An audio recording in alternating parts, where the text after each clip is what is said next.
अजीम engineer जिसने मस्जिद अल हराम और मस्जिद नबवी को डिजाइन किया लेकिन कोई मुआवजा न लिया। लेकिन फिर ताली ने कैसे मदद की?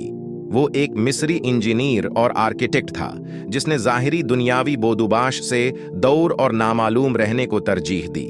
डॉक्टर मोहम्मद कमाल इस्माइल वो मिस्र की तारीख का सबसे कम उम्र शख्स था जिसने हाई स्कूल सर्टिफिकेट हासिल किया, फिर रॉयल स्कूल ऑफ इंजीनियरिंग का सबसे कम उम्र तालिब इल्म जिसने वहां से ग्रेजुएट डिग्री ली, फिर सबसे कम उम्र जिसको यूरोप से इस्लामिक आर्किटेक्चर में डॉक्टरेट की 3 डिग्रियां लेने के लिए भेजा गया।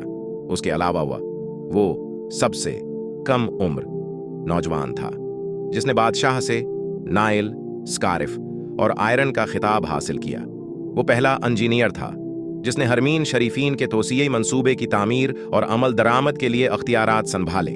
उसने शाह फहद और बन लादेन कंपनी के बार बार इसरार के बावजूद इंजीनियरिंग डिजाइन और आर्किटेक्चरल निगरानी के लिए किसी किस्म का मुआवजा लेने से इनकार कर दिया और कहा कि मैं 2 मुकद्दस मसाजिद के कामों के लिए क्यों मुआवजा लूं और क़ियामत के दिन अल्लाह ताली का कैसे सामना करूंगा।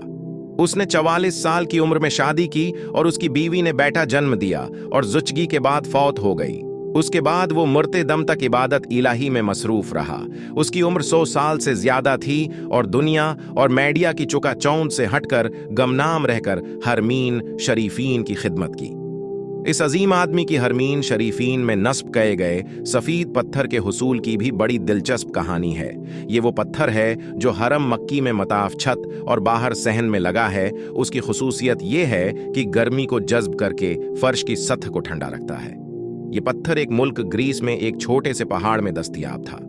वो सफर करके ग्रीस गए और हरम के लिए काफी मिकदार में तकरीबन आधा पहाड़ खरीदने का मुआहदा किया। मुआहिदा पर दस्तखत करके वो वापस मक्का लौटे और सफीद पत्थर स्टॉक में आ गया और मक्का हरम में पत्थर की तनसीब मुकम्मल कराई। 15 साल बाद सऊदी हुकूमत ने ऐसा ही पत्थर मस्जिद नबवी में भी नस्ब करने को कहा। इंजीनियर मोहम्मद कमाल को जब बादशाह ने मस्जिद नबवी में वैसा ही मार्बल लगाने को कहा तो वो बहुत परेशान हुआ क्योंकि करह अर्ज पर वाहिद जगह ग्रीस ही थी जहां ये पत्थर दस्तयाब था, जो कि आधा पहाड़ तो वो पहले ही खरीद चुके थे। इंजीनियर मोहम्मद कमाल बताते हैं कि वो ग्रीस में उसी कंपनी के चीफ एग्जीक्यूटिव के पास गए, उसे मिले और मार्बल की बकाया मकदार जो बच गई थी उसके बारे में पूछा तो चीफ एग्जीक्यूटिव ने बताया, वो मार्बल तो हमने आपके जाने के बाद बेच दिया था, अब तो 15 साल हो गए हैं।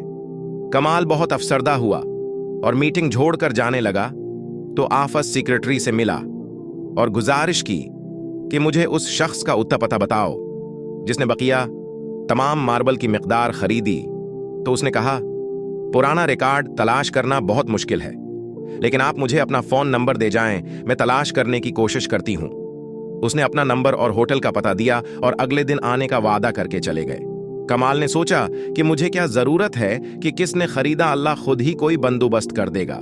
अगले दिन एयरपोर्ट जाने से चंद घंटे कबल उसे फोन कॉल आई कि मुझे मार्बल के खरीदार का एड्रेस मिल गया है। अब मैं कमाल बहुत आहिस्ता रफ्तार से दफ्तर गया कि अब क्या करूंगा खरीदार के एड्रेस को, क्योंकि इतना लंबा उर्सा गुजर गया है। कमाल पहुंचा तो सेक्रेटरी ने कंपनी का पता दिया जिसने मार्बल खरीदा था। जब कमाल ने पता देखा तो कुछ देर के लिए उसका दिल धड़कना भूल गया, फिर जोर का सांस लिया क्योंकि वो कंपनी जिसने मार्बल खरीदा था वो सऊदी थी। कमाल ने सऊदिया की फ्लाइट पकड़ी और उसी दिन वो सऊदी अरब पहुंचा और सीधा उस कंपनी के दफ्तर पहुंचा और डायरेक्टर एडमन को मिला और पूछा कि आपने इस मार्बल का क्या किया जो ग्रीस से खरीदा था। तो उसने कहा, मुझे याद नहीं। फिर उसने स्टॉक रूम से राब्ता किया और उनसे पूछा कि वो सफीद है। मार्बल जो ग्रीस से मंगवाया था किधर है? तो उन्होंने कहा, वो सारी मिकदार मौजूद है और उसको कभी इस्तेमाल नहीं किया गया। तो कमाल एक बच्चे की तरह रोने लगा और कंपनी के मालिक को पूरी कहानी सुनाई। उसने कंपनी के मालिक को ब्लैंक चेक दिया और कहा, इसमें जितनी रकम भरनी है भर लो और मार्बल की तमाम मिकदार मेरे हवाले कर दो। जब कंपनी के मालिक को पता चला कि ये तमाम मार्बल मस्जिद नबवी में इस्तेमाल होना है तो उसने कहा, मैं 1 रियाल भी नहीं लूंगा। अल्लाह ने ये मार्बल मुझसे खरीद कराया और फिर मैं भूल गया।